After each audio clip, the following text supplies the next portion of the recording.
August edition. Thank you so much for joining us today. We've got some of our Rethink Council members here talking about how momentum isn't magic. We've got 7 agents from around the country who will give us some honest conversation about how the first 6 months of their year have gone and how they intend to keep their foot on the gas moving forward in an ever-changing real estate market with continued success. Austin Nielsen, our broker owner and broker advisor from Berkshire Hathaway Home Services, Midwest Realty, is going to help lead the conversation today. And Austin, I'm turning it over to you. We can't waste another minute listening without all of these things that we're going to share today. Good morning, good afternoon, whatever it may be, wherever you're at. So what I'm going to say is I'm just going to open up. So we have like 103 sales days remaining roughly. So if you take a 30-day close into that, we've got 79 effective working days left. So you should be to 66% of your goal by the end of the year as of today. So if not, you need to sit back, recalculate, and redo some things. And that's why this call, I think, is so critical today. So without further ado, I'm just going to start with Grace. And congratulations, Grace. You just got a pretty big honor and award. Thanks, guys. I will let you tell yourself and tell us what you just received. Oh, goodness. Well, first off, thank you guys. That's always appreciated. I had a really fun surprise in my inbox when I was named to the Tom Ferry under 30 list. So that was really cool. It was a fun surprise. It's cool when we can do all this fun work for our clients, and to see it, recognized nationally is great. And shout out to the Rethink Council for being the best support system. So awesome. Okay, Grace, what are you doing? What are you sitting back? What are you changing? Fill us in. What's it look like? Hey, it's a lot. I mean, I'm not gonna lie. I was super excited when I found out that this was the topic for today, personally, because I think if I had to pick one quarter that I get the most excited about, it's probably quarter 4. And I don't know if that just makes me like a real estate nerd or if I'm in the masses on that or whatnot. But I took some of my reasons that I love quarter 4 and took that and found different ways that are very tangible, easy to implement things, so that hopefully after this call, you can say, there was 1 or 2 things that were mentioned that you can absolutely implement today to affect your quarter 4 yet in 2026. So, and these are things that I'm doing currently and I've done over the last handful of years as well. So one thing, the main pillar I think everyone on Rethink Council would agree with is loving on our people, loving on our clients. I think it's a great time to be doing that. Quarter 4 is always so crazy busy for everyone in life in general. So being able to stay in touch with our people during that time, I think is pretty impressive. With that being said, I would like to maybe highlight a couple different like rapid fire ideas that happen within quarter 4 that I think people can run with. With that being said, I think about October, I've seen teams or agents who have reserved parts of a local pumpkin patch. I think that is a great way that's a go big or go home event. I will say, like, that's a big investment. But I think that's a way that you can create an experience that your people look forward to every year. I think on the front of, hi, Bridget, I just saw your comment. But I would say one that was a very budget friendly one for me personally, my 2nd year in the business, I partnered with a local popcorn store here in town. And I did festive bags of popcorn, tied them up really cute, delivered those. That was great. So I wouldn't let budget totally get in the way of being in touch with your people, going that little extra bit of a detail to make sure you're letting them know you're thinking about them. Month of November, I think everyone has probably seen an agent or 10 who have done the pies, which super great way to like just again add to your people's family get-togethers. I think that's a great way to kind of stay in touch with them, stay in front of them by offering a sweet treat. We do Village Inn pies, make it super fun. Our list has grown to be pretty kind of crazy. So now we do a drive-through event at our office for it. But the 2 years prior to that, I delivered them. And I also set up times with my people when I was dropping those off. So I wasn't just doing a porch drop and running. I was having a 10, 15, 20-minute conversation with them to genuinely like dive into that relationship. How are things going? What, is there anything that you need my assistance with, or anyone you think I should be connecting with to help them in whatever aspect of real estate I can?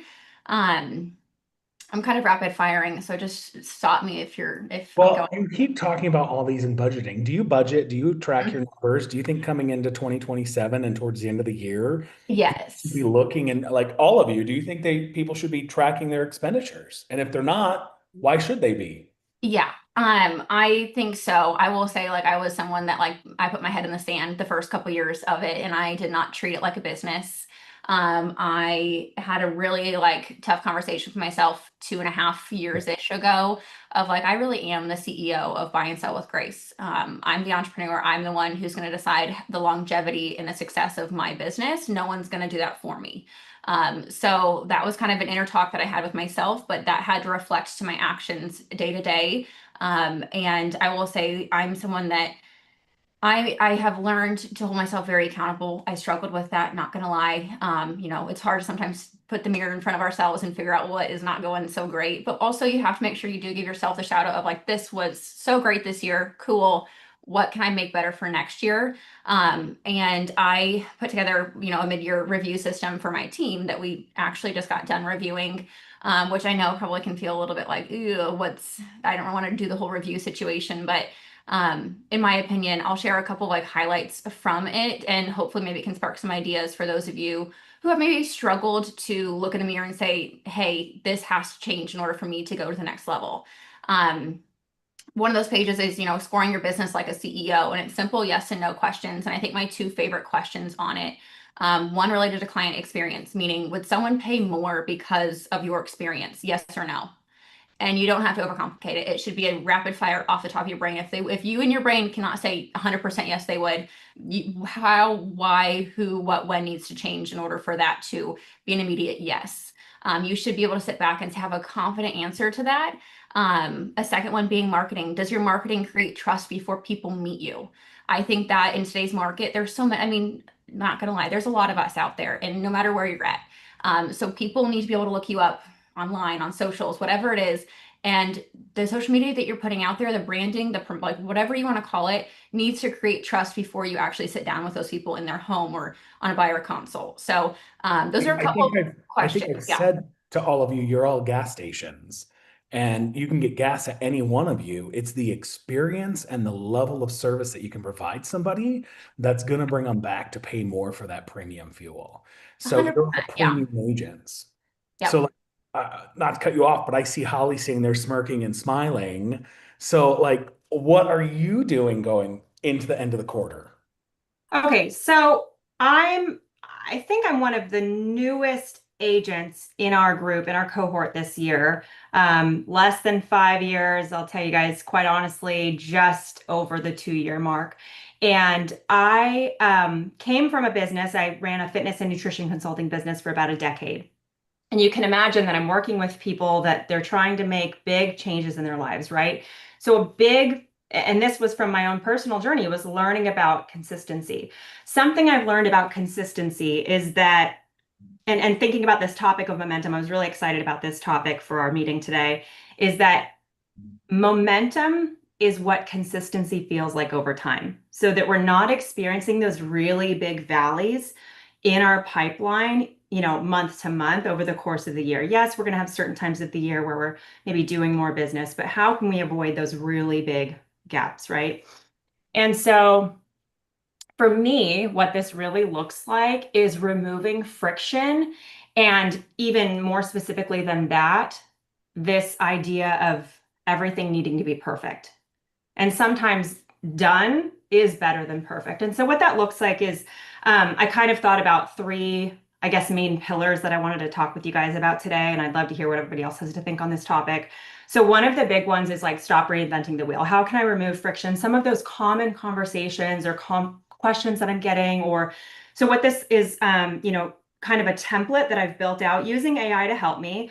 But immediately after a listing appointment, I have this and I go in and I plug the specific details for the seller into the information and I send them follow-up notes. They are so happy to receive follow-up notes with listing prep details same day after a listing appointment. I also send a handwritten card. I actually write this before the appointment as I'm getting ready for the appointment, and it's in the mail already as I'm on my way to the appointment. So they receive that after the appointment, no matter how the outcome is. I also have a template now. Grace has shared over and over about this fillout.com. I've created a template because I was always getting bogged down working on listing preparation and really gathering details about the property and asking all the same questions. Does the property have septic? Is it on sewer? What are the utilities? What's the cost to own? Tell me about the updates and all this. So I built out a form, and I've for my last three listings now. It's 4 listings now. It's worked very, very well. So I'm super excited about that. So just that's one example, kind of removing, it's still very specific, of course, but it's just kind of removing the friction. Allows me to be more consistent and therefore continuously have momentum. Another thing, kind of thinking about the holidays, thinking about fourth quarter, thinking about beginning of the year, 2026, crazy. January was so far was my strongest month of the year. And what I did, so on Thanksgiving Day, I just sat there and it was first thing in the morning.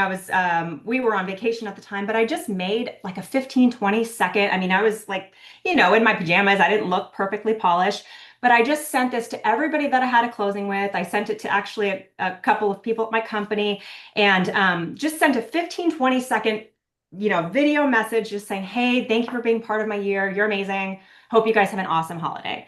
You could send it the day prior, the day of. People may have different thoughts about doing that, on Thanksgiving Day, but that's one thing I think, my thought is like momentum is like, how do I stay top of mind, right?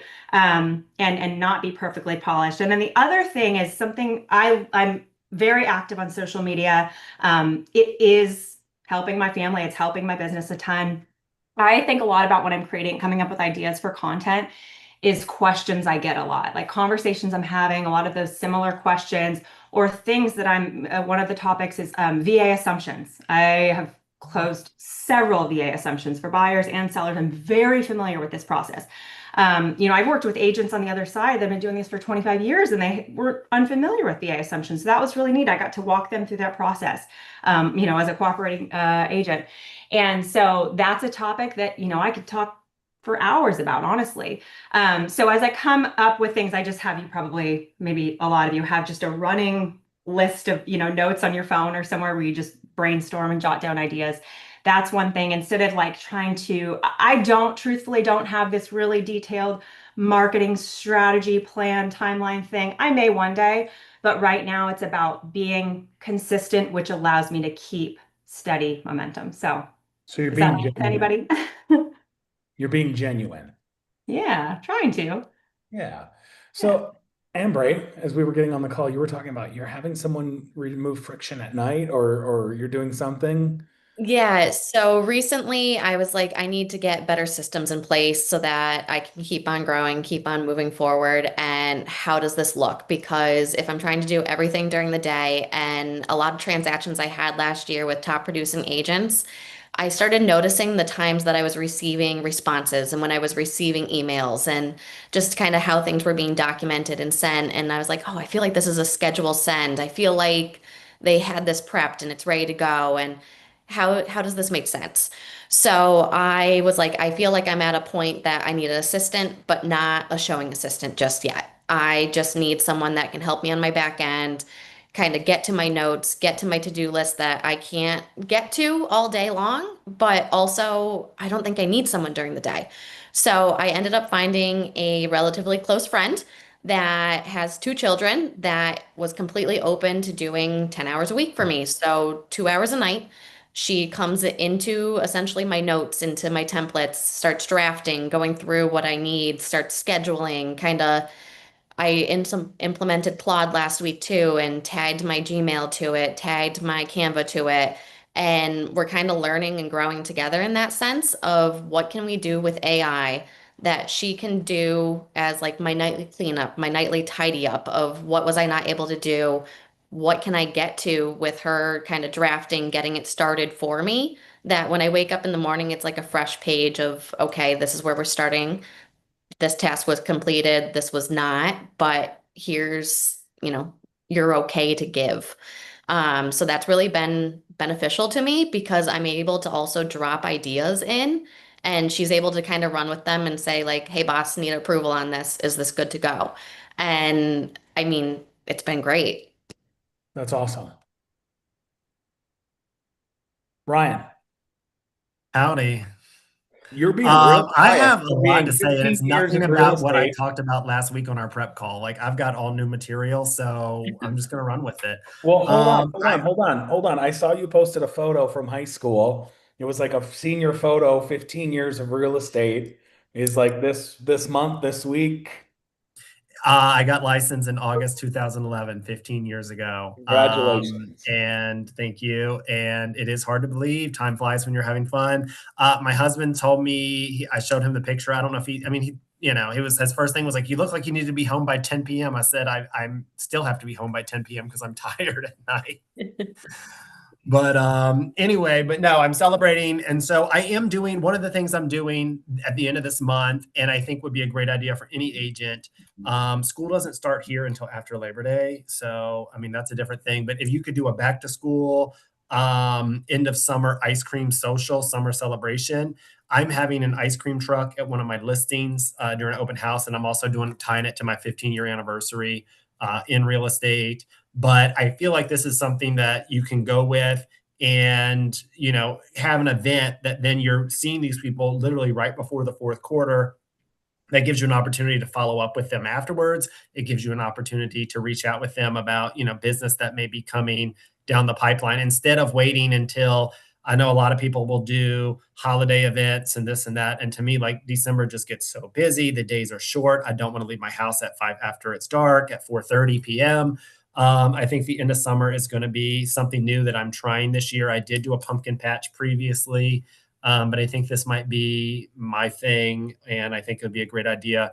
I'm anticipating. I think the ice cream truck has I can have it for 2 hours, and it's a $400 minimum. So I don't know how many folks is going to show up, but it should be a fun thing to do. And of course, the fortune is in the follow up because a lot of people will be like, "Oh, we're busy, we're this, that, and the other," but it's the reach out, it's the connecting to your sphere, and the expressing of the gratitude.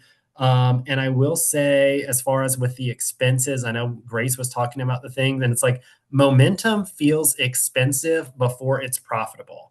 I will say the same thing going back to looking at leads that for the fourth quarter for me, one of my sources of business this year has been some expireds that came off in the fourth quarter last year. So in January, I took a list of 25 to 30 expired listings that are withdrawn listings that came off the market in the fourth quarter.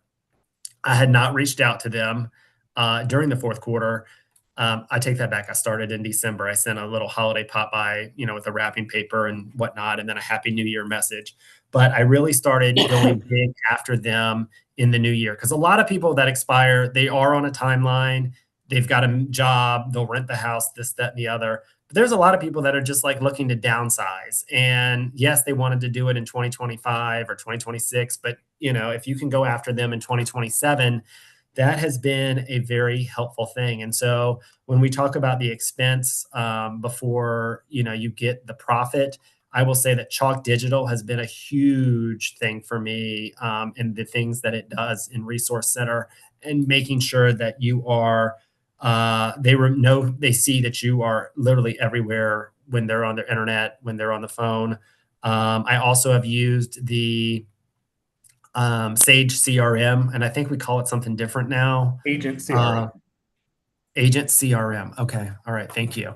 So we have the agent CRM, but they have like neighborhood reports in there. So you can drop that off to the expired listing and you just literally print it out. You don't have to pull comps. You don't have to do anything. It's kind of like, this is the last 3 or 4 home sales in the last 6 months in your neighborhood. And, take a look. I literally would drop it off at their door with my business card, as a way to stay in touch because consistency, like Holly pointed out, is very, very important. And I would say that's whether you're doing follow-up, whether you're doing social media. Like you are not going to get a listing from one social media post, but what it's going to do is breed familiarity and build trust and strengthen those relationships. So I try to think of anything that I'm doing. I want to work smarter, not harder. And so I'm trying to look at any sort of social media I create right now to be not necessarily evergreen, but to still be working for me past like that 24-hour cycle where it's out there, where like whether it's on YouTube or whether it is on Ryan, will you explain Instagram. what evergreen is? Evergreen content, that's a good question. If I could define it, would Well, be, anyone can define it in this group. Come on. well, I mean, I guess it's just stuff that's more practically usable for a longer period of time than as for a one-off post. I also think of it as something that's not going to like get buried in a feed also. So a lot of like YouTube content can be really good for evergreen, or repurposing previous content in Instagram, for example. Sorry to cut you off, Ryan. No, so I mean, I think that's, yeah, it's hard to define, but I feel like, Well, you know, it's more practically used than just one time. So you're building that, you're doing video. And then if I remember in our call, Gabriella said, I'm kind of going to go back to the basics and clean up my database. Like I That's need right. I need to get into relationship. That's right. And, you know, kind of, Ryan, you're taking the words out of my mouth, but after our prep call last week, I was kind of thinking about it. And I stopped and asked, like, where are my leads coming from? And started asking, who can I create value for today? Right. And that's kind of what we're talking about today, as far as, you know, hosting the neighborhood ice cream socials instead of the expensive client appreciation events. I think I heard on the call last week, like moms and mimosas for back to school. I'm like, I'm going to host that. I love that. And, you know, whether it's the written letters after open houses, or introducing neighbors to one another, or even just stopping by your neighbor's house and being like, somebody came to my house the other day and asked me, who's your gardener and what do you recommend? And I ended up stopping by their house and just being the resource in the neighborhood, I think is great. One thing I also wanted to mention, as much as we love video, and you know, I remember when I first started, I would just post like my open house details, and people are like, they want to see your face. And you know, I got in front of the camera, and that can be scary, and I encourage it for many. But instead of, you know, measuring my followers and my views and my likes, now I'm kind of measuring my conversations, my coffee meetings, those handwritten notes. Property tours, introductions made. I think that goes a long way. So kind of piggybacking on what Ryan said, those events are meaningful. And again, you know, we are in a relationship business. So just, you know, the relationships, the people are there. How do we build on that? Yeah. And I think you hit something that we don't often talk about. You're tracking. I Mhm. believe you all track everything you do. Mhm. Would you agree? Absolutely. Absolutely. And what I had mentioned last week is, you know, Everything. what's that? From a nutritionist, I like, said, track everything. Seriously, we're tracking everything. Um, but what I had mentioned last week was, you know, a well-organized CRM. Personally use Follow Up Boss, and you know, I'm guilty of. I go to an open house, I get their name and their email, I tag them with my newsletter, and then I kind of just they keep adding to my database, which is great. But you know, one thing I am looking forward to is kind of organizing that. And instead of sending the same message to everyone, build relationships through relevant, timely touch points, right? So whether they're active buyers or nurture or hot prospects, they should not be receiving the same communication. So that's something my goal at the end of the year is kind of cleaning that up and being relevant to those people. yeah, absolutely. Joe, I see you shaking your head. Yeah, I'm loving all the great ideas here. I have a little bit of overlap, but yeah, getting back to like, you know, Q4 client care quarter, I think is something that we really lean on. And for those who don't know me, I'm Berkshire Hathaway Home Services, Fox and Rogues Realtors, and yeah, so I'm in the North Central New Jersey, and you know, something about client care, you know, calls, Popeyes, and notes. You know, I think the systems that I've tried to create to keep consistency. So, one thing that I do is I've leaned on doing anniversary calls, like home anniversary calls for our clients. And I've kept it very consistent where it's a system, it's all set up. So every month I'm making those calls, and I get to know my clients more by asking some of those forward questions, you know, like, what do you guys do this summer? So just continuing to build rapport. And real estate usually pops up naturally, like how's the market? And, being prepared to answer some of those questions. So that's something that I really lean on. And then as far as, yeah, I think what Gabriella was saying is, tracking, I try to track calls and pop-bys. I try to set a goal for a quarter, how many I'm doing. So, and the other thing that's great, whether depending on who you are, it could be a voicemail, it could be a text, it could be a call, it could be a voice message, whatever you feel comfortable with. I think it's just about, having these conversations. Something else that, I'm looking forward to doing more this past quarter, I did something where I took out of our group is trying to become more micro than macro, with social media. So I teamed up with a local coffee shop that opened up in my town. And I just said I wanted to promote them. I wanted to do, let the town know that it's opened up. And it was so great, just getting to shoot the video and getting to talk with the owner. And, I felt like conversations even that day were just flowing. And, he was like, we were talking about you should come back and, we could do a first time home buyer seminar, and get people interested in the community, especially the younger generation about, buying a home. And I just felt like that was a really great thing. So I'm looking to do more micro things heading into Q4.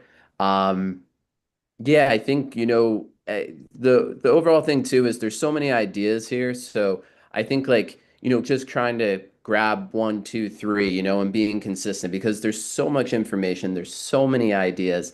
I think it's like looking at things and what are you capable of? What can we be capable of keeping consistency? So that's what I'm really focusing on heading into Q4 into 2027 versus trying to do it all.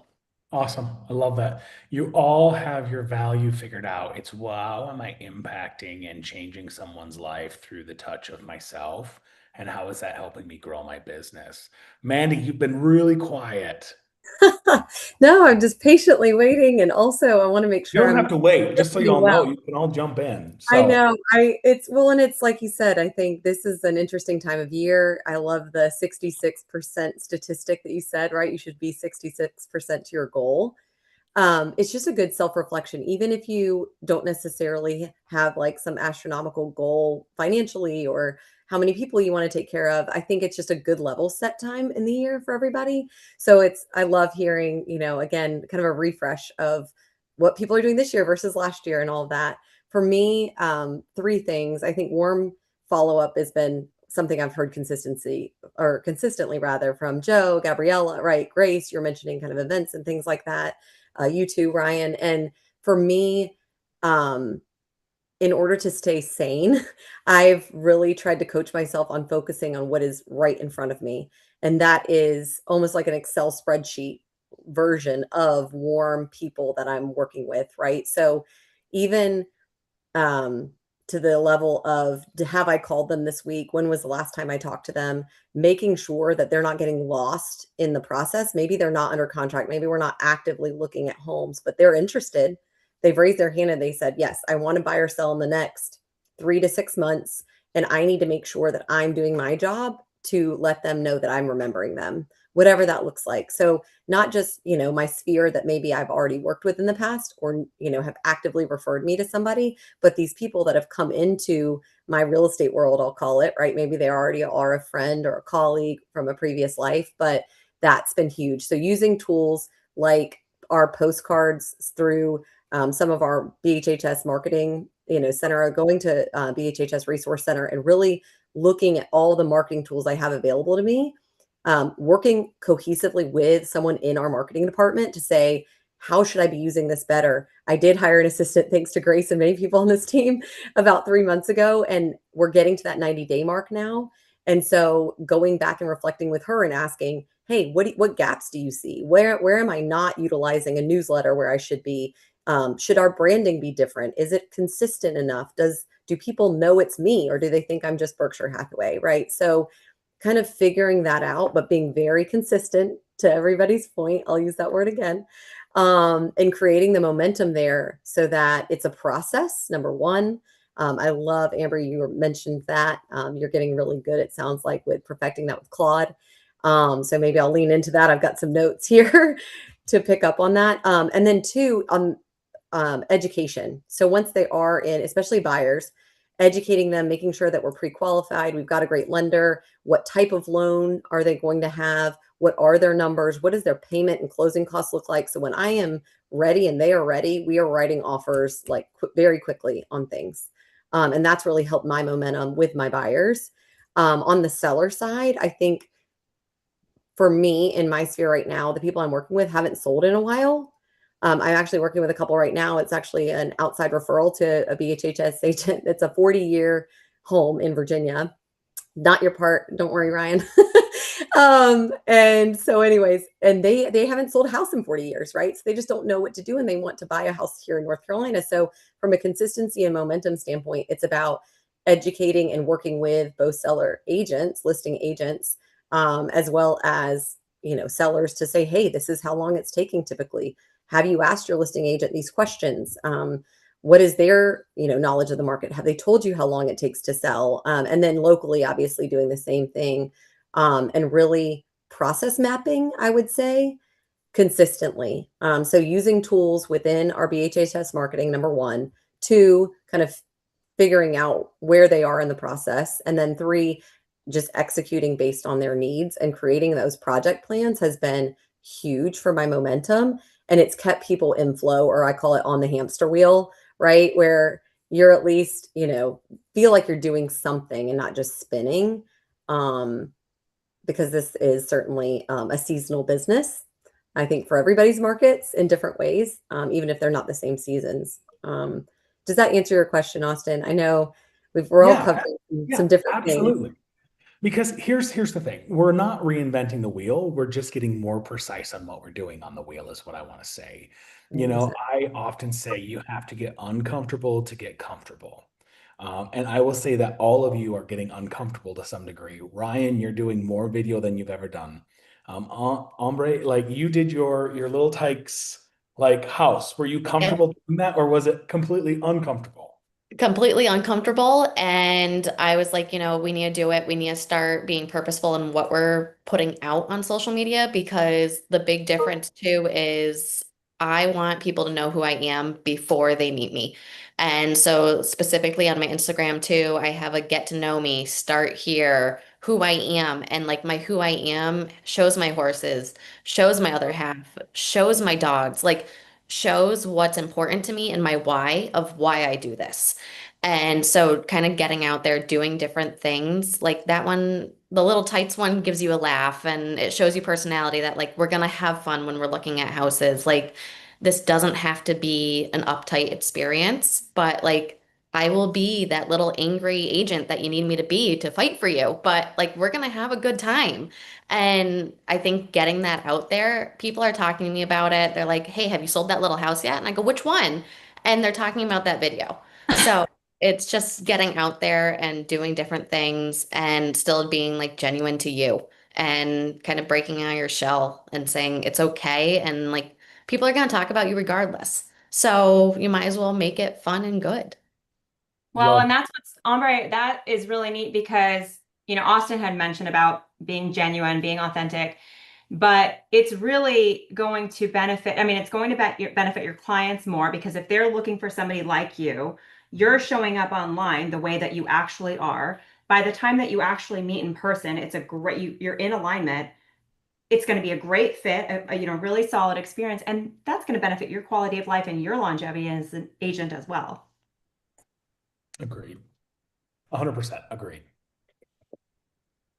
Can we get back? Sorry, somebody mentioned in the chat, but Grace, we were talking about budgeting earlier, Austin, and I think it's something that is I'm actually changing CPAs right now, and I work in QuickBooks. Grace has mentioned QuickBooks to a lot of people. A lot of people actually brought this up in my office, and everybody had kind of like crickets when we were talking about accounting and accountability from a financial standpoint. And I think right now till really October is such a good time to start to go over your numbers. And so I think somebody asked about that, like, how much do you spend? Well, just track it. I think first, just tracking it and consistently figuring out where your money is going is number one. And then go back and reassess. Once you have all of that, it's just like your database, right, Gabriella? Like you have a database. Now you're going to go back and reorganize and make sure it's consistently refreshed.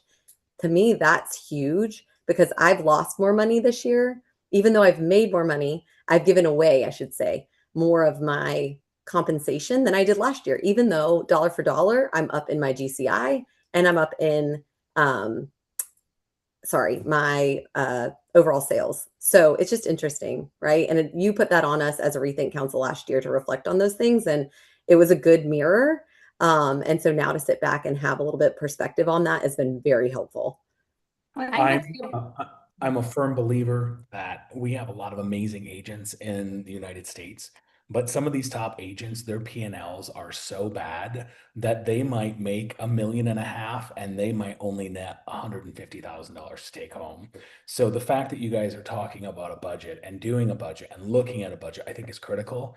I think the other thing that you all realize is if you sign up for something in 90 days, if it's not working, you let it loose. You let it go.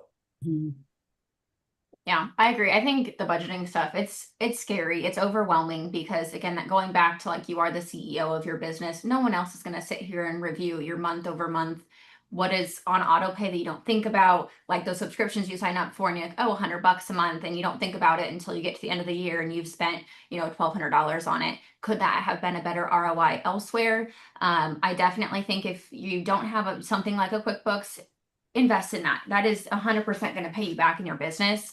So definitely look into that. I would say as well on the topic of consistency, look at it every month, if not more than that, because if you let it go by and you're like, oh, I'll do it once a quarter, I'll do it once every 6 months, it's going to be really scary and overwhelming. And I think that your numbers will get away from you. Having been someone who was in that position where I didn't have that, I literally printed off bank statements and was like trying to run through my expenses. It was a fool's game in my opinion. And I'm so grateful that again, that's part of like my monthly review with myself as my own CEO of my business. Again, we're entrepreneurs in what we do. We get to decide how successful we're going to be. So I love how you call that the client care quarter, Joe. I think that's brilliant. I think in there, like, again, make sure you're adding a pocket for yourself because your clients, the care you provide them is going to obviously come off of how stressed or how level-headed you are. And if behind the scenes, your numbers are a mess, that will bleed through into how what level of service you're providing. So make sure you're aware of that. I think on the budgeting aspect, just really quick too, I think this entire council knows I'm someone like I love events, I love pop buys, I love like all the little extra details. And I have now worked into a system to where I budget for those at the beginning of the year. I do 4 events a year. That's something that I have seen ROI for my business up and above I would have ever expected. So that's why I'm going to stay consistent with it. But maybe if you're someone who's just starting out and you are thinking, what can I do so that I'm not, when I go to this pop buy, I'm not like, where am I going to get the cash from? Try and take 100, 200, 300 from every single check that you've got, from every deal that you close, and put it away into a pop buy budget, into an event budget, something. And that way you can know like, oh, that, May I'm going to do like I do start of summer buckets for all of my clients who have kiddos under the age of 12. And like we deliver those. So I know my budget in there. I just also use chat to like help me find different items on Amazon, Walmart, you name it. Don't overcomplicate it. Use AI to help us as a tool there. But try and just look at it that way rather than having to say like, oh my goodness, I'm going to need $800 for this. Where am I going to get it? Try and take it out of that so it feels a little bit less pressured or overwhelming. Okay, so Grace and anybody else. So Grace, you're spending like more money than you have, in the past on pop buys. I'd be curious to know, kind of related to that, what are you guys spending less on, and or on the topic of momentum, what are you planning to do less of? So what are you spending less on, or what are you planning to do less of? For me, one example is I was really, as a newer agent, I was trying to like, what is going to stick? What's going to work for me? One of the things I chased early on was expired listings. I spent a lot on physical mailers, a lot of time on that. And I was pretty darn consistent. I mean, 5 touch points for each contact that I had. I had a really good system.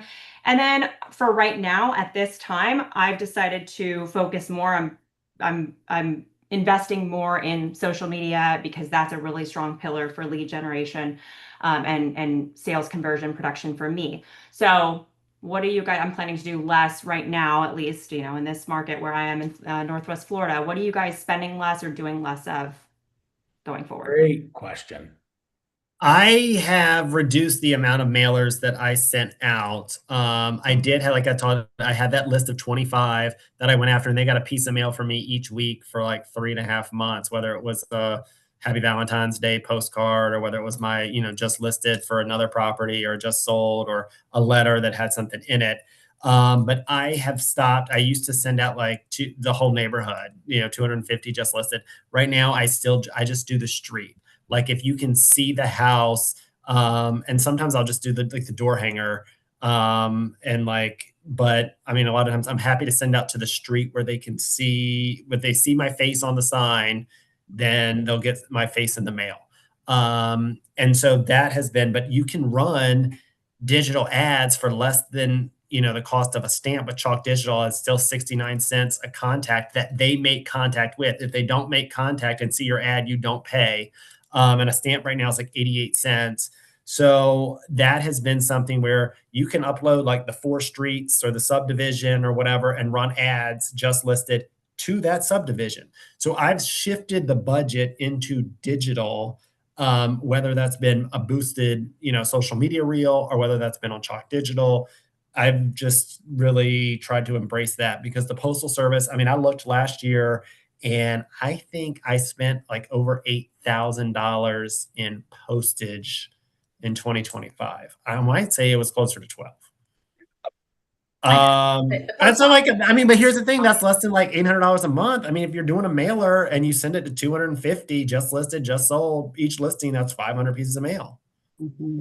So, I mean, it adds up, and it's just like, I mean, I don't even want to tell you how much we spend on like video and photography. When you add it up at the end of the year, it is kind of shocking. But if you have 14 listings or 16 listings, it's wow, okay, that's a year of college tuition or whatever you want to be. But part of the business that we're in. I think, Holly, that's a really great question. And I honestly haven't really asked myself that. So thank you for, as my brain, like the wheels are spinning. But I feel personally, I've just got more intentional. I don't know if I'm necessarily spending less. As of right now, like my month over month expense is pretty similar. I do feel like with my listing expenses, I'm tracking how much I'm putting into media, what we're boosting, what's not, what's working. I feel like I'm being more intentional with tracking those types of expenses. Honestly, I feel like Brian, what you said earlier about like momentum feels expensive before it's actually profitable. I think that is 100% accurate, because, I just did a new luxury campaign where we're sending out a really nice, it's the same black envelope that goes out for my Sphere newsletters, but we're doing it for a luxury edit, to, everything in our luxury price point in the zip code that I know not like the back of my hand. And that's an investment right now, because I wanted it to be really high class 9x12 in envelope that these luxury homeowners get in the mail. So there are certain things where you're going to have a heavy investment up front. But again, that consistency, that word just keeps popping up. That consistency is so important, and you have to see it through. Don't do it once. If you don't see the like, no, you've got to keep your head down, do it for an extended period of time. Obviously, like, Austin had said, like if you get to like that 90-day mark of doing something consistently and you don't see it, obviously if you're doing it like myself, I'm doing a luxury edit on like a quarterly basis. So I'm going to make sure I can get through a good 4 quarters of like sending that through, them getting aware of my face, seeing my name, before deciding if it makes sense. But make sure you're giving it an accurate timeline to play out, because again, not everything is going to be overnight. If it is, sweet, that's really great luck, but most things aren't going to play out that way. I love what you said about intentional, and going back to Ryan's point, I did do a lot of mailers this year, and stamps are expensive. I was like, when did they get that expensive? And then you add it up, and just the amount of time I actually folded them, and the first time I hand wrote the envelopes, and I was like, okay, that's probably not a good use of my time. But going to like, when I open the mailbox and I get a just listed or a just sold, it's like cool, right? But I just sent a mailer out as a postcard, and I just wrote about a house that got 13 offers in my neighborhood and how much over it went. And it's just like a little bit of information that you're not going to access right on the MLS. Like we all know what just sold, and we all know what's coming up, but what's a little bit of information where I'm just kind of giving you like that nugget that you don't know, right? So maybe people just kind of read it, and maybe it just sits there rather than going directly in the trash. So I think that being intentional with those pieces, especially if it's, you're paying to send those is very important. Yeah, there is a dollar figure attached to every activity we do every day. Mhm. We wake up every morning unemployed and we have to figure out how to generate business. And we can't spend more than we bring in. So knowing your numbers, tracking your numbers, and knowing your activities is critical.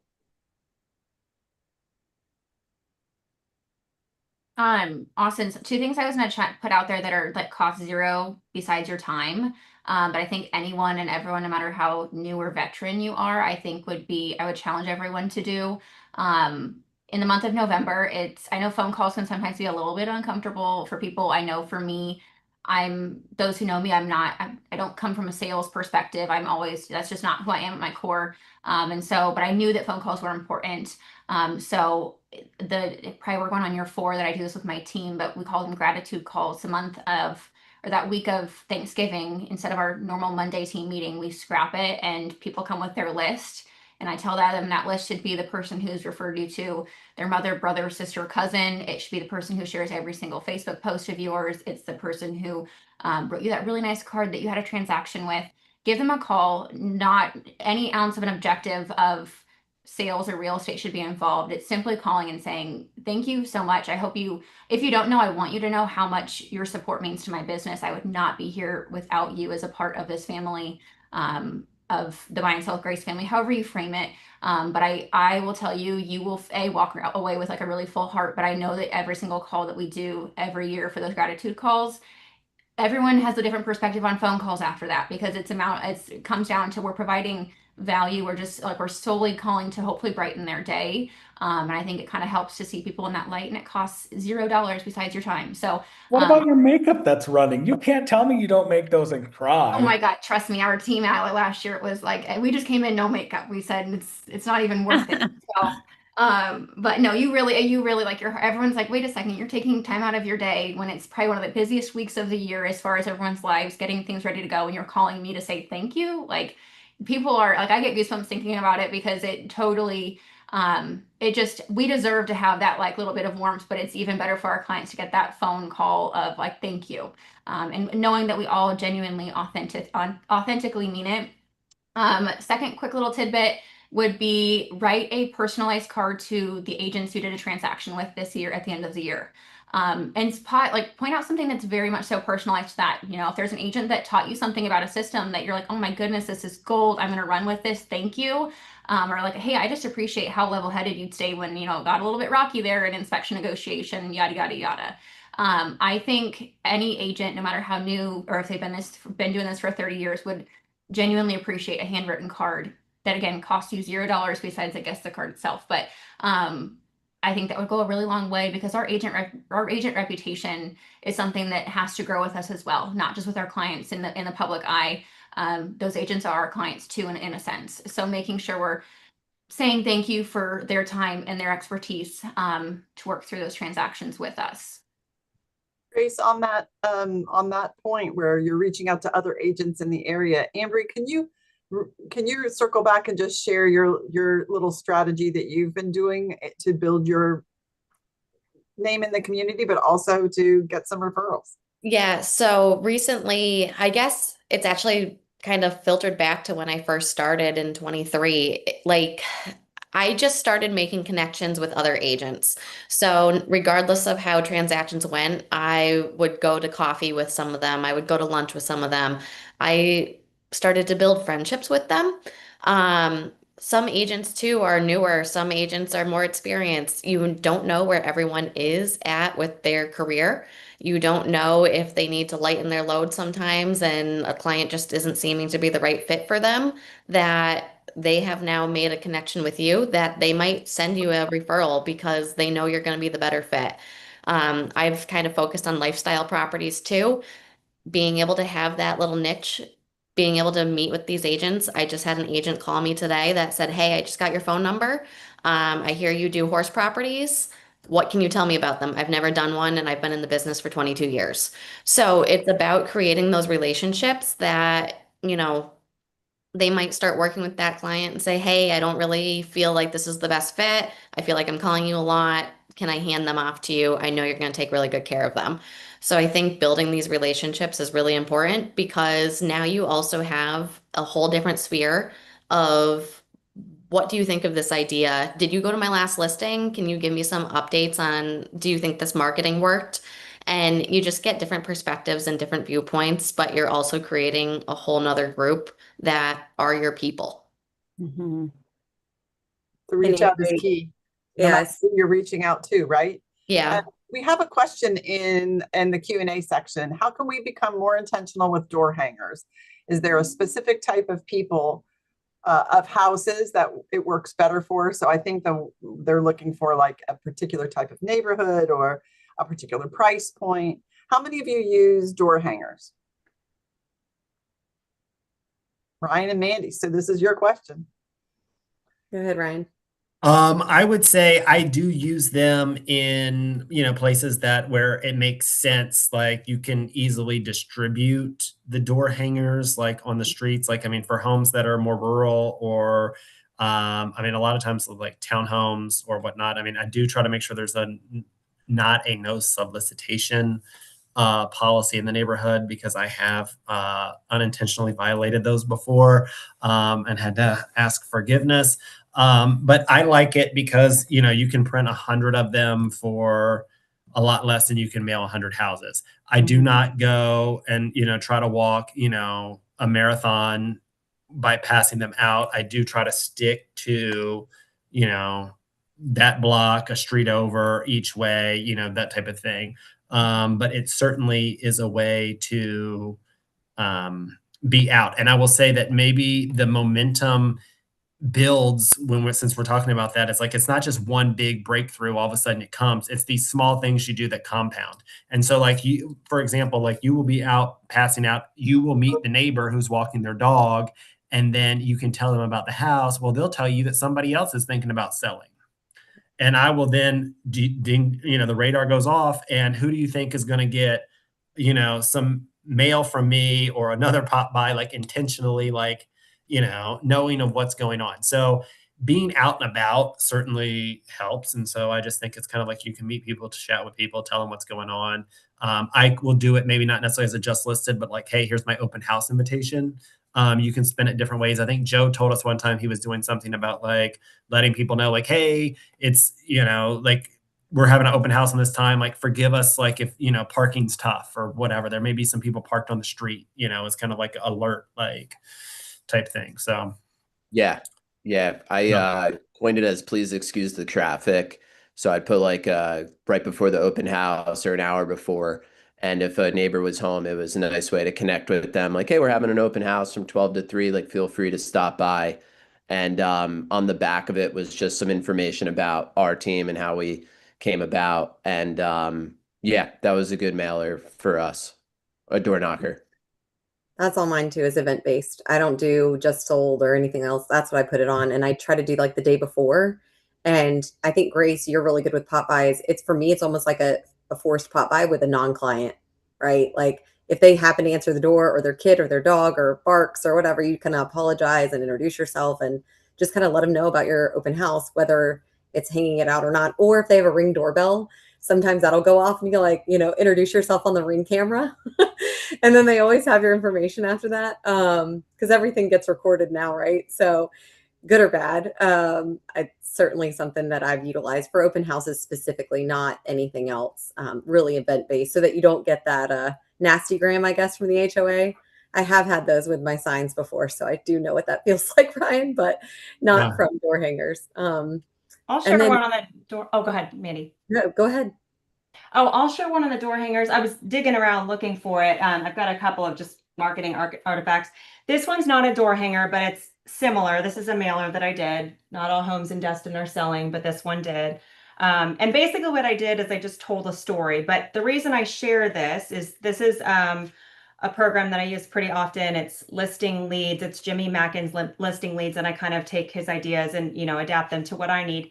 But I did one where it's, did you hear about your neighbor? And essentially the house sold, and I tell the story in a couple of bulleted points, kind of walk the recipient of the door tag through the journey of how I got the home, from the very first meeting to the point where I got it sold and the outcome.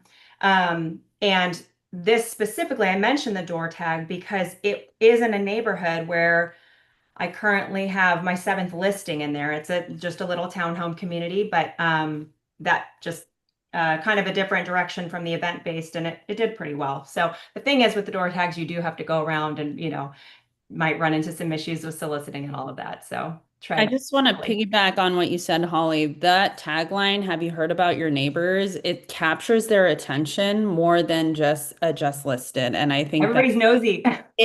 Everybody wants that information, or they want to know someone that somebody doesn't. And so they're reading it, you know? And so that was kind of going back to the one I sent about the 13 offers. I said, did you hear what's going on in our neighborhood? People are tuned in. Now they have a bit of information that they can't find online. So there's that. And then I just wanted to add the open house. Like if you have an open house, it's a no-brainer to just knock around. It's like so easy. You're going to be there. You're inviting them to your open house. If you have a catered lunch, you can say, come by, look at the house. You know, then they're already telling you stories about the neighborhood. And then you're building that relationship, and it's just so organic. So I think that's an easy one as far as knocking on the doors before an open house. I think Lauren's got a question in the Q&A. Do any of you farm? Can you talk about what has worked and how you budget? Yes. I think everybody farms in some sense. We've got just a couple of minutes. What? I said literally, or no, I'm just kidding. We literally do. Andy, go for it. So I'm going to be more consistent this year on farming my own neighborhood. I was very consistent last year. I know my neighborhood like the back of my hand. I did have 2 listings in my neighborhood last year during a very difficult market and was able to get one of them sold. Super proud of that. And the other one expired actually, but we're all still friends. It's just, you have to be able to have those tough conversations farming, I think, especially if you're living there. So the more realistic I think you can be in the way that you farm and the honesty and that uniqueness Holly was talking about bringing, right? The captivation of the audience and really honing in on what you know is the problems or the opportunities, and marketing to those specific people. That's where I dig in. And those agent CRM reports that Ryan mentioned are huge for that. Those neighborhood and market reports, sharing some of the data from there.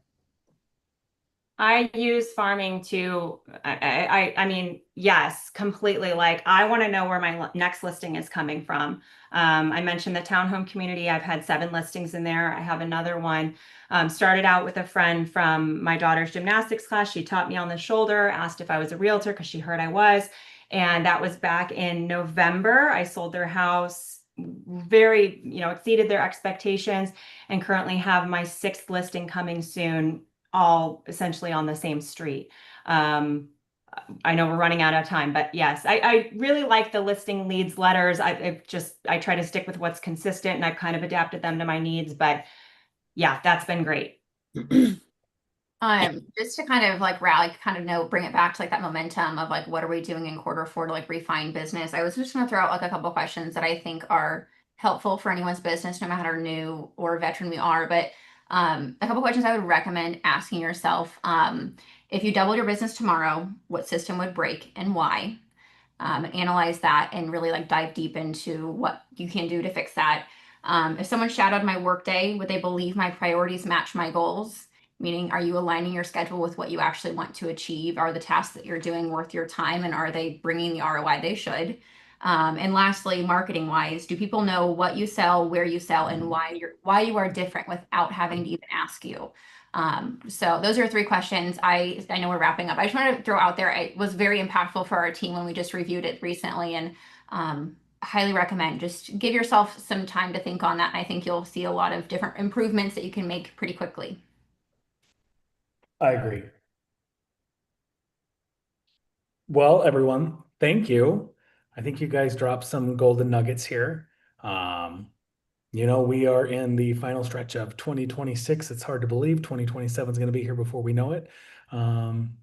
Bet on yourself, because if you don't, no one else is ever going to. So believe you can and you will. And everyone, thanks for tuning in. Sandy, do you have anything? No, October 1st is our next Rethink Live, so mark your calendars now. I've put some links to the remaining events for this year. That's the Summit Conference in September and Explosion in November.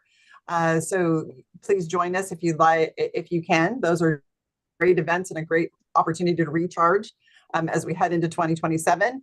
And then your companies will be asking you about whether or not you'll be joining us in Denver. All of us, we will all be in Denver next year for the sales convention, March 7th through the 9th. So please be sure to sign up as soon as possible so that we can count on you and know how many people to plan for. And that is a wrap, ladies and gentlemen. Thanks for joining us. See you again on October the 1st. Bye.